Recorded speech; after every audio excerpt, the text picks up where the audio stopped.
Lucas and I were always that kind of couple people said looked like they came straight out of a movie. We met in college, on an ordinary day, when he bumped into me in the hallway and spilled my coffee. It was cliche, I know, but somehow it worked. Within a few weeks, we were inseparable, and in just a few months, it felt like we'd known each other forever. He was calm, patient, the quiet type, and I was the opposite. Loud, impulsive, emotional. And still, he used to say that's exactly why he loved me. Our relationship got serious fast. We spent almost every weekend together, met each other's families, or at least we thought we did. My parents divorced when I was 8, and I never had much contact with my dad. He moved to another city, remarried, and the little I knew about him came from scattered comments my mom made. One night, after nearly 2 years together, we went to dinner at Lucas's parents' house. It was his father's birthday, and the whole family was there. I remember his mom asking about my family, and I mentioned my dad's name. The second I said his last name, Lucas's father, who had been laughing with a glass of wine in hand, went completely pale. The silence that fell over the table was strange, heavy, and I knew right then something was very wrong.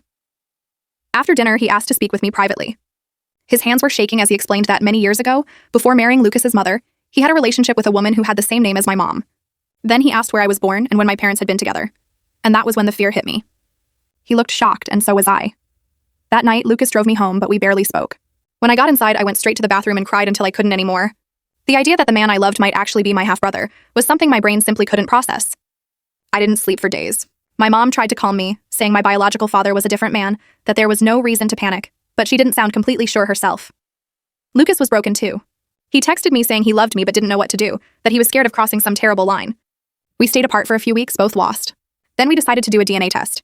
I still remember that awful feeling of waiting for the results, like our entire future was trapped inside one envelope. While we waited, rumors spread through both families. Aunts, cousins, even neighbors started whispering and judging. It was hell. My mom cried. His dad stopped talking to everyone, and we were stuck in the middle of a storm that wouldn't end. More than once, I thought about running away, pretending I'd never met Lucas, but deep down, I knew he was the love of my life. You don't just erase something like that. When the results finally came, we opened them together. We were in my room, our hands shaking. He opened the envelope slowly, took a deep breath, and looked at me with teary eyes.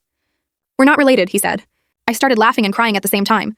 The relief was so huge it felt like the world started spinning again. It took a while for everything to settle. The families had to talk, clear the air, face some old wounds.